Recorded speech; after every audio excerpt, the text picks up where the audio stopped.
Supreme court बोल रही है कि जिनके ऊपर एफआईआर्स है पहले से उनको मत छोड़िए, तो वो हमें मंजूर नहीं है। हमारा जो डिमांड है वो क्लियर है एंड उसी के हिसाब से होना चाहिए, क्योंकि उसी चीज पे एग्रीमेंट भी हुई थी। जिनके ऊपर एफआईआर्स है पहले से उनको मत छोड़िए, तो वो हमें मंजूर नहीं है।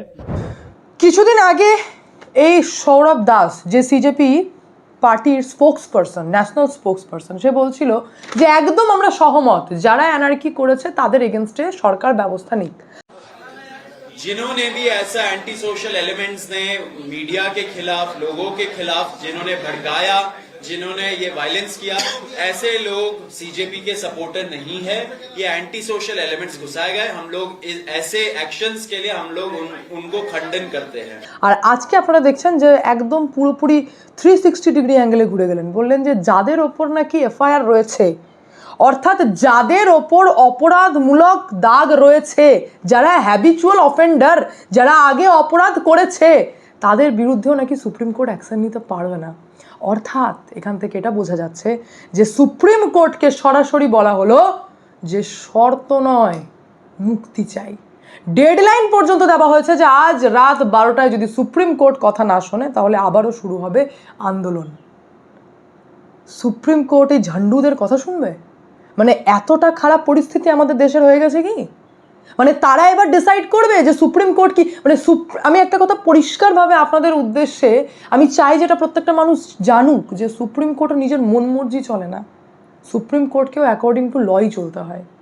তো যেখানে আমি জানি যে পুলিশ কর্মীদের ওপর অ্যাট্যাক করা হয়েছে, দোকানপাট ভাঙচুর করা হয়েছে, পেপার স্প্রে মারা হয়েছে, কিছু পুলিশ তো মানে বলতে পারেন যে আশঙ্কাজনক অবস্থায় হসপিটালে ভর্তি রয়েছে, এবং আমি আইডেন্টিফাই করে ফেলেছি, দিল্লি পুলিশের দিকের বাম্পার রিপোর্ট সামনে এসেছে, আমি জানাবো আপনাদেরকে, যেখানে ফেসিয়াল রিকগনিশন সিস্টেমের মাধ্যমে আমরা আইডেন্টিফাই করে ফেলেছি যে তারা অপরাধে যুক্ত।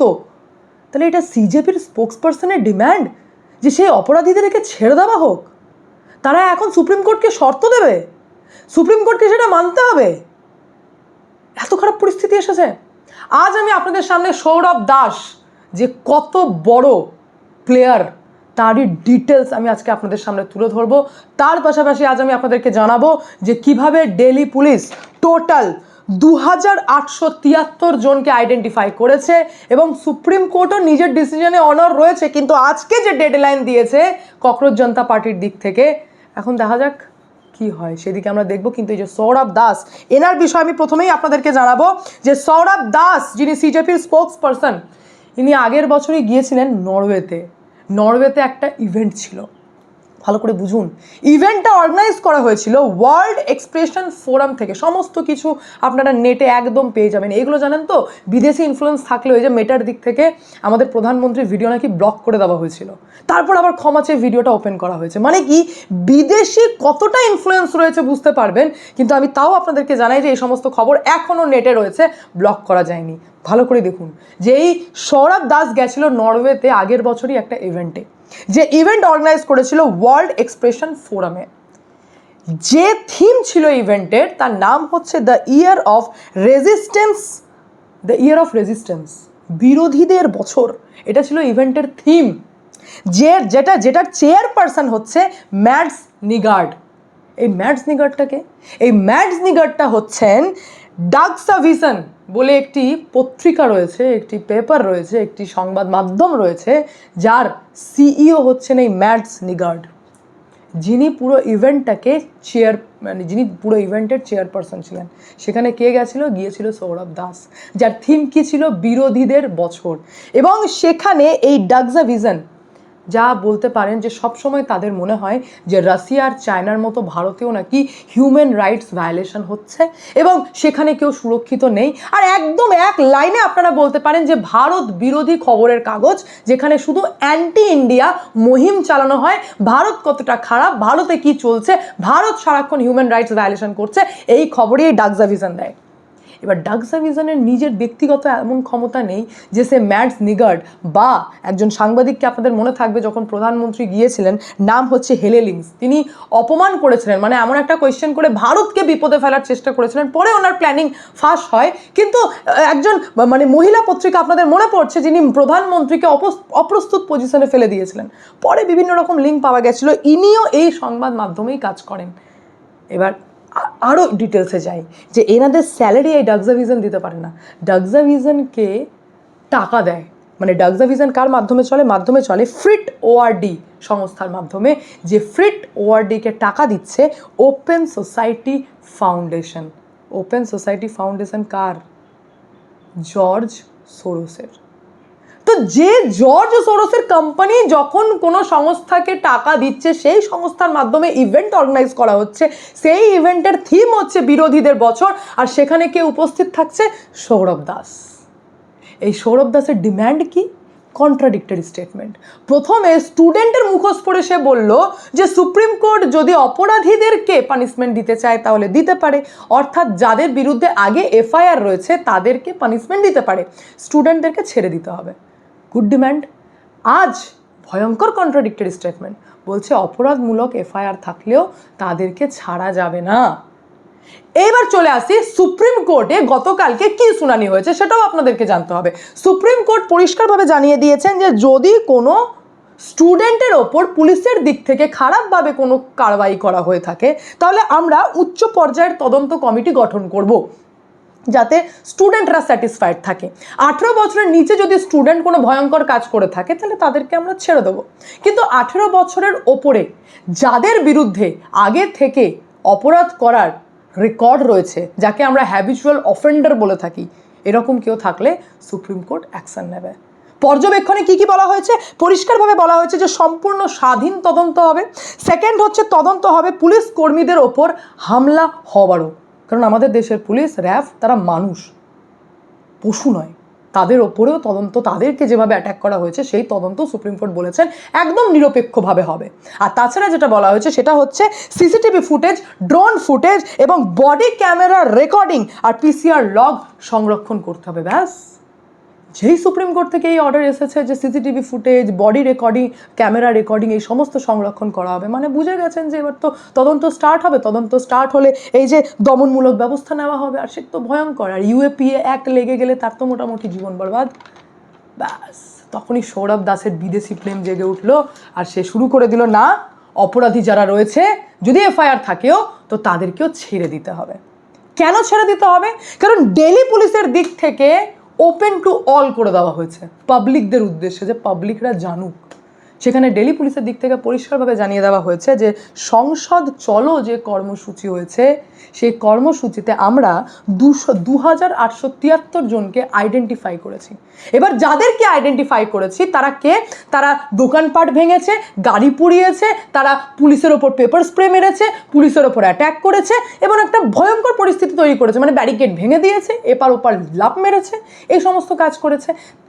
যাদেরকে আইডেন্টিফাই করা হয়েছে প্রত্যেককে ফেসিয়াল রিকগনিশন সিস্টেমের মাধ্যমে আইডেন্টিফাই করে দেখা গেছে যে 989 জন তো রয়েছে গুরুতর অপরাধী, তার মধ্যে 101 জন রয়েছে খুনের মামলা চলছে যাদের বিরুদ্ধে, 62 জন রয়েছেন এমন যারা খুনের চেষ্টা করেছেন, 284 জন এমন রয়েছেন যারা ডাকাতি এবং ছিনতাইয়ের সঙ্গে যুক্ত, 61 জনের ওপর ধর্ষণের মামলা চলছে, 25 জনের ওপর শ্লীলতাহানির মামলা চলছে, 229 জনের ওপর অস্ত্র আইনের আয়তার মামলা চলছে, 6 জন তো পক্সো মামলার আসামি রয়েছে, 19 জন অপহরণ, এইরকমই 87 জন এরকম রয়েছে যারা মাদক এবং এনডিপিএসের মামলা চলছে। প্রত্যেকেই কোনো না কোনো কারণে কন্ডিশনাল বেলের মাধ্যমে বাইরে রয়েছে এবং তারা তদন্ত চলছে, তাদের বিরুদ্ধে অলরেডি তদন্ত চলছে। তো সৌরভ দাসের ডিমান্ড কি? তাদেরকে ছেড়ে দিতে হবে। হ্যাঁ ঠিক আছে, দিল্লি পুলিশ আইডেন্টিফাই করেছে, ঠিক আছে, আর যাই হোক না কেন প্রোটেস্টে যেন কোনো রকমভাবে তাদের এগেনস্টে কোনো মামলা বা এফআইআর যেন না করা হয়। যদি তারা পুলিশের ওপর অ্যাটাক করেছে এটা সিসিটিভি ফুটেজে দেখা গেলেও তাদেরকে ছেড়ে দিতে হবে। তাদের বিরুদ্ধে আগেকার অপরাধ করার রেকর্ড থাকলেও, কারণ হিস্ট্রি চেক করা হয়, যখন কোনো অপরাধী ধরা পড়ে তখন তার হিস্ট্রি চেক করা হয় যে সে আগে থেকে এরকম করে নাকি নতুনভাবে সে ক্রিমিনাল তৈরি হচ্ছে, এরকম হিস্ট্রি চেক করা হয়। তো সৌরভ দাসের ডিমান্ড কি? থাক হিস্ট্রি, ছেড়ে দিতে হবে। আগে এটা ছিল না, এখন এটা রয়েছে। এইবার আমি আপনাদেরকে আসল সত্য দেখাই। ভারত সরকার কিছুই করেনি, সুপ্রিম কোর্ট কিছুই করেনি, চাইলে বহু কিছু করা যেত। আমি আপনাদের সামনে চোখে আঙুল দেখিয়ে একটা ভিডিও প্রেজেন্ট করতে চাই যে অ্যাকচুয়ালি বাস্তব চিত্র কি হয়, একবার দেখুন। बेशुमार भाइयों को शहीद कर दिया है, जख्मी कर दिया है, ये यहूदियों से भी पहली नस्ल है। इन जालिमों को शर्म नहीं आती। इस रोड पे जहाँ पे खून ही खून है, गोलियां मार रहे हैं हमारे भाइयों को। क्या तमाशा है ये? आप हमारे पैसों पे बोलते हैं, ये गोलियां हमारे टैक्स के पैसे से खरीद के हमें मार रहे हो। जालिमो, यहाँ जो मरने दिया, कमर में तो नोट है, कलमा नहीं पड़ता तुम क्या? इतना तो श्रीनगर में हमारे ऊपर जुल्म नहीं हुआ। ये क्या कर रहे हो? इंटरनेशनल मीडिया, भाई सारी दुनिया, ह्यूमन राइट ऑर्गेनाइजेशन, कहाँ मर गए आप सब लोग? कहाँ मर गए? कहाँ मर गए? आ जाए, आ जाए, अभी पकड़े, आ जाए, आ जाए, आ जाए, हमें मार। বছর খানেক আগের ভিডিও দেখায়নি, এটা বর্তমান পরিস্থিতি পাকিস্তানের, কিন্তু ইন্টারন্যাশনাল মিডিয়া দেখতে পাচ্ছে না। পাকিস্তান অকিউপাইড জম্মু কাশ্মীর যেটা তারা দখল করে রেখেছে, সেইখানকার পরিস্থিতি। আমরা তো জম্মু কাশ্মীরে টাকা ঢালি, তাদেরকে বলি আমরা যে তাদেরকে যদি ডেভেলপমেন্ট করি তাহলে তারা ভালো থাকবে, আর এদিকে আপনারা ঠিক তার উল্টো চিত্র দেখলেন। কেন দেখলেন জানেন? আমি আপনাদেরকে সিম্পলসা কথা বলি। চিৎকার করে যে ব্যক্তি আর্তনাদ করে বলছে, কোথায় ইন্টারন্যাশনাল মিডিয়া, কোথায় হিউম্যান রাইটসের অর্গানাইজেশন, কোথায় মরে গেলেন আপনারা? এখনও সময় আছে, আসুন আমাদেরকে বাঁচান। ভিডিওটি যখন শ্যুট করছেন তখনও গুলির সাউন্ড পাওয়া যাচ্ছে, মানে পেছনে বন্দুক চলছে। সেই মুহূর্তে শ্যুট করা এটা ভিডিও। আর ভিডিও দেখে আপনারা এতদিনে তো বুঝেই গেছেন যে কোনটা এআই আর কোনটা অ্যাকচুয়াল। এইবার বলি, বিষয়টা হচ্ছে পিওকেতে চলছে ইলেকশন। ইলেকশনের দৌরান ডিম্যান্ড খুব স্বাভাবিক, যেহেতু পাকিস্তান বলে আমাদের গণতান্ত্রিক দেশ, তো সেই কারণে পিওকেতে একটি আন্দোলন চলছে। আন্দোলনটা কি? যে জিততে গেলে ম্যাজিক ফিগার যদি 27 লেগে থাকে, 27টা সিট লেগে থাকে, তো 12টা এইরকম রিজার্ভড সিট রয়েছে যারা পাকিস্তান থেকে এসে পিওকেতে থাকে, অর্থাৎ তারা শরণার্থী, তারা পাকিস্তান থেকে এসে পিওকেতে থাকে, তো তাদের জন্য 12টা সিট নাকি অলরেডি রিজার্ভড রয়েছে। 27 হচ্ছে ম্যাজিক্যাল নাম্বার। যদি তারা রিজার্ভডেই 12 পেয়ে যায়, তাহলে পিওকে থেকে তো কোনো দিনই তাদের মানুষ তো কোনো দিনই পৌঁছাতে পারবে না পাকিস্তান পার্লামেন্টে। সেই কারণে তারা শান্তিপূর্ণ আন্দোলন চালায়। আন্দোলন কি ছিল? পিওকে থেকে তারা রাওয়ালপিন্ডি পর্যন্ত যাবে, পার্লামেন্ট দখল করবে নয়। আর আমাদের দেশে তো পার্লামেন্ট দখল করতে চলে গেছিলো, যে সংসদ চলো। রাওয়ালপিন্ডি মানে ধরে নিন যেমন আমাদের দিল্লি, সেরকম পাকিস্তানের রাওয়ালপিন্ডি, সেইখান পর্যন্ত যাবে। তাতেই পুলিশ কি অ্যাকশন নিয়েছে জানেন? আন্ধাধুন গুলি চালিয়েছে, 30 জন অলরেডি স্পটে মারা গেছে, এবং বলতে পারেন 2 লক্ষ প্রোটেস্টার ছিল। কোনো দিক না তাকিয়ে কন্টিনিউ গুলি চালানো হয়েছে। কোনো ইন্টারন্যাশনাল মিডিয়া, আমি বলছি না, এটা তো ওখানকার লোকই বলছেন যে ইন্টারন্যাশনাল মিডিয়া আসছে না, হিউম্যান রাইটস অর্গানাইজেশন আসছে না। 2-1টা ভিডিওতে এরকম ভাইরাল হয়েছে যারা ভারত সরকারের কাছে কাকতি মিনতি করছে যে পিওকের দিকে তাকান। এটা হচ্ছে ডেমোক্রেসি। ভারতে ডেমোক্রেসি নেই, ভারতে গণতন্ত্র নেই। এত বড় আন্দোলন হলো মানে ভারতে, মানে যেটা কি মানে আন্দোলন মানে কি? আন্দোলন ঠিক আছে, এটা রাইটস, কিন্তু আন্দোলন করতে করতে যখন আমরা 163 বিএনএসএস এর এরিয়াতে ঢুকে পড়ছি, যেটা কি হাইলি সিকিউর জোন, আমরা সেটাকে ব্রিচ করছি, আমরা ঢুকে পড়ছি, সেখানে পুলিশের অ্যাকশন নেওয়াটা স্বাভাবিক ছিল। তারপরেও পুলিশ মার খেয়েছে, র্যাব মার খেয়েছে, পড়ে থেকেছে, কিন্তু স্টুডেন্টদের কিচ্ছু করেনি। আর সেই স্টুডেন্ট সুপ্রিম কোর্টকে শর্ত দিচ্ছে যে মুক্তি চাই, না হলে আবারও আন্দোলনে বসবো। ভারত বলেই এগুলো করা সম্ভব, পাকিস্তান হলে বুঝে নিত কত ধানে কত চাল। তো সেই কারণে আমি আপনাদের সামনে রিয়েল চিত্র তুলে ধরলাম।